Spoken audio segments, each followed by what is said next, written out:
Այն մարդիկ, ովքեր 18 թվականին եկան իշխանության, այն հայտարարություններով, որ պետք է կոռուպցիայի դեմ պայքարել, հովանավորչության դեմ պայքարել,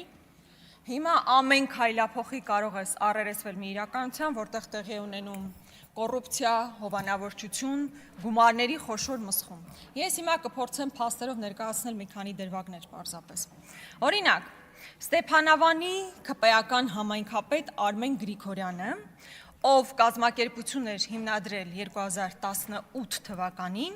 եւ հետո քաղաքապետ դառնալուց հետո իր կազմակերպությունը սկզբում փոխանցել է իր դստերը եւ հետո կնոջը 468 միլիոն դրամի պայմանագիր է կնքել քաղաքապետարանի հետ։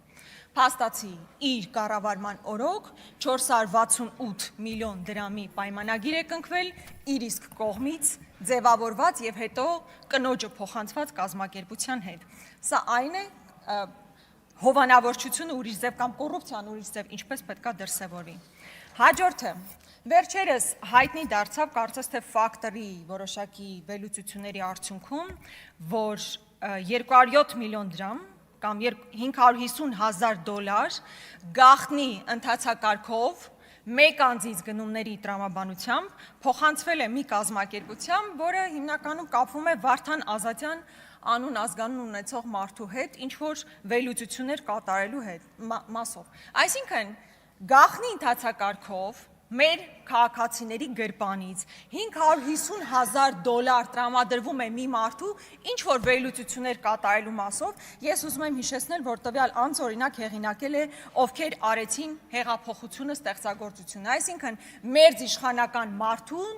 գաղտնի ռեժիմով մեկ ընթացակարգով տրամադրվել է 550,000 դոլար, հովանավորչություն չէ, չեք լսել նման բան։ Հաջորդը բազմաթիվ են այն դեպքերը, երբ օրինակ կառավարության անդամ հանդիսացող մարդիկ դուրս են գալիս իրենց զբաղեցրած պաշտոններից եւ հետո հայտնվում են մի այլ կազմակերպությունում, որտեղ իրենք կոնկրետ ներդրում են ունեցել եւ պաշտոն են ունեցել։ Օրինակ, այս հայտնի QR-ների պատմությունը, որի մասին բազմաթիվ առիթներ ունեցել եմ խոսելու։ Ուրեմն ՊԵԿ նախագահի տեղակալ Միքայել Փաշայանը ունենալով կոնկրետ լիազորություններ, կոնկրետ իրավասություններ, իր կառավարման օրոք պիտակների, դրոշմապիտակների բիզնեսը մոնոպոլ դիրքով տրամադրում է մի կազմակերպության եւ հետո պաշտոնը լքելուց հետո գնում եւ զբաղեցնում է այդ կազմակերպության ղեկավարի պաշտոնը։ Բա քաղաքական կոռուպցիան ուրիշ ինչ տեսք է ունենում, երբ դու որպես լիազոր մարմնի ներկայացուցիչ մոնոպոլ դիրքերով հանձնում ես տվյալ բիզնեսը կոնկրետ կազմակերպությանը եւ պաշտոնը լքելուց հետո գնում ես այդ կազմակերպությունն ես ղեկավարում։ Հաջորդ նման հետաքրքրական օրինակը Դաստակերտի հանքավայրի օրինակն է, որը տարբեր սխեմաներով մի ձև հայտնվում է Գնել Սանոսյանի եւ փոխնախարար Հովհաննես Հովհաննիսյանի մտերիմ անձի ձեռքում եւ Հովհաննես Հովհաննիսյանը, որ մասնագիտությամբ բժիշկ է, իր պաշտոնավարումից հետո, տկեն փոխնախարար լինելուց հետո դուրս է գալիս եւ գնում է այնտեղ բավականին բարձր պաշտոն է զբաղեցնում, հա ինչ որ գծով տնօրենի պաշտոնն է զբաղեցնում։ Բա դա հովանավորչություն չի, դա քաղաքական կոռուպցիա չի, թե չեք լսել նման բանի մասին։ Հաջորդը սնանկացման էլեկտրոնային համակարգ ձևավորելու համար Արդարադատության նախարարությունը 2021 թվականին 173 միլիոն դրամ է տրամադրում Հարմոնիա կազմակերպությանը այդ ծրագիրն իրականացնելու համար։ 21 թվականից, տեսեք, քանի տարի անցել, այդ ծրագիրը չի գործում, այսինքն մեր հարկատուների գրպանից 173 միլիոն դրամ տրամադրվում է մի կազմակերպությանը ծրագիրը ներդնելու համար, գումարը վատնված է, ծրագիրը չկա։ Հիմա կամ ասեք ուղղակի անճարեք, կամ կոռուպցիոն մեխանիզմներով այդ գումարները վատնվել են։ Հաջորդը ինչի մասին ես կուզենայի խոսել։ Մեր Երևանում բնակվող մարդկանց համար լրջագույն մարտահրավեր է այն խցանումները, որոնցում մեզանից յուրաքանչյուրս հայտնվում է ամեն աշխատանքային օրվա ընթացքում։ Ժամերով կարող ենք կանգնել խցանումների մեջ։ Բայց հիմա ինչ է որոշել քաղաքապետարանը։ Ստեղծում է Երևանի երթևեկության կառավարման կենտրոն։ Այսինքն մի առանձին կենտրոն է ստեղծվում, որին տարեկան տրամադրվելու է մոտ 500 միլիոն դրամ։ Սիրելի հայրենակիցներ, 500 միլիոն դրամ տրամադրվելու է մի կենտրոնի, որը պետք է իրականացնի որոշակի գործառույթներ։ Օրինակ, քաղաքային ճանապարհային ենթակառուցվածքների արդյունավետ շահագործման եւ զարգացման պլանավորում, կամ երթևեկության հոսքերի ուսումնասիրություն, վերլուծություն ու մոնիտորինգ։ Ես ուզում եմ ձեզ հիշեցնել, որ այսօրվա քաղաքապետարանի կառուցվածքի մեջ արդեն գոյություն ունեն նման ստորաբաժանումներ եւ կան համապատասխան մարդիկ, ովքեր այդ գործառույթներն իրականացնում են։ Ինչպես նաեւ ներքին գործերի նախարարությունում կան համապատասխան ստորաբաժանումներ, որ այդ գործառույթները պետք է իրականացնեն։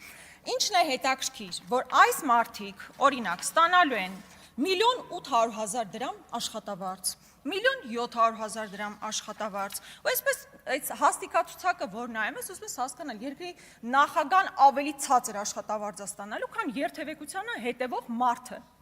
Ուզում եմ կրկնել, որ այդ պաշտոնները ստեղծելու անհրաժեշտություն չկար, որովհետև եւ ներքին գործերի նախարարությունում, եւ քաղաքապետարանի համապատասխան ստորաբաժանումներում արդեն այդ հաստիկները կան եւ մարդիկ ի պաշտոնե պարտավոր են այդ գործողություններն իրականացնել։ Հիմա իմ մտքով անցավ Անիֆը։ Անիֆով մարդիկ տասնյակ հազար դոլարներով աշխատավարձ էին ստանում։ Մարդը ամսական $10,000 աշխատավարձ ստանում էր, գործողումների խոշոր գումարներ ստանում էր, պարգևավճարներ ստանում էր, վերջը ինչ տեսանք, վերջը տեսանք տապալում։ Հիմա քաղաքապետարանում մարդ կա, որ այդ գործով պիտի զբաղվի, այդ գործի համար այդ մարդուն ասում են դու շարունակի մնալ, բայց հիմա քո գործառույթները արտապատվիրակում ենք մի կազմակերպության, որը 500 միլիոն դրամ գումար պետք է այդտեղ հատկացվի, մարդիկ 1.700.000, 1.600.000, 1.300.000 շատ խոշոր գումարներ են ստանալու։ Ինչի համար, որպեսզի երթևեկություն կարգավորեն, կարծես թե ակնհայտ չի, որ այն շինթույլտվությունները, որ համատարած տվել եք, այդ պայմաններում, երբ որ ենթակառուցվածք որևէ նոր ճանապարհ չի կառուցվում, այդ երթևեկությունը ոնց պետք է կարգվի։ Օրինակ Սարյան փողոցում, որ 50 հարկանի շենք կառուցելու թույլտվություն եք տալիս առանց որևէ այլ ենթակառուցվածք կառուցելու պարտավորվածությամբ։ Հիմա ինչ ուզում եք հետևեք, այդ մարդը այնտեղ կանգնած նայի, թե մարդիկ ոնց են խցանման մեջ կանգնում։ Այդ հարցը ոնց պիտի լուծի, եթե նոր ճանապարհ չի կառուցվում, նոր ենթակառուցվածք չի կառուցում, կամ Օրբելի փողոցի վրա լավ էլ սիրուն շենք է ստացվում, այդտեղ ճանապարհ չեք կառուցում, հետևաբար ինչքան էլ միլիոնավոր դրամների գումարներ տակ այդ կազմակերպություններին եւ այդ մարդկանց, որևէ օգուտ դրանից չի լինելու։ Վերջերս համալիրում Նիկոլ Փաշինյանը հավաքել էր ամբողջ պետական ռեսուրսը, մի կողմ դնենք այն համակարգ, այն մոտեցումը կամ որ դա հիշեցնում էր խիստ ավտորիտար երկրների կառավարման մոդել եւ դու ամբողջ պետական համակարգին, ուսուցիչներին, տնօրեններին կանչում ես այսպես ինչ-որ բան ներկայացնելու համար, իսկ ավելի շուտ կոնկրետ ինչ էր ներկայացվում, որ մեր սահմանադրությունը պետք է փոխվի։ Իսկ ինչու պետք է փոխվի մեր սահմանադրությունը, որովհետև կա համապատասխան ադրբեջանական պահանջ։ Բայց լավ, մի կողմ թողնենք այն հանգամանքը, թե ինչ է ներկայացվել պետական համակարգին։ Ամբողջ խնդիրն այն է, որ դա մեր քաղաքացիների վրա արժեցել է 42 միլիոն դրամ։ Մեր հերոս հարկատուները այդ գումարները վճարել են, որ Նիկոլ Փաշինյանը մի ամբողջ պետական համակարգի հավաքի եւ ասի, որ մենք պետք է փոխենք մեր սահմանադրությունը։ Ահա այսպիսի ժողովրդավարություն։ Քանի որ ժամանակ մնաց, ուզում եմ անդրադառնալ նաև հետևյալ հարցին։ Երեք մի օրենքի նախագիծ էինք քննարկում, էլի կոռուպցիայի հետ կապված որոշակի կարգավորումներ մտցնելու համար, եւ ես առաջարկեցի,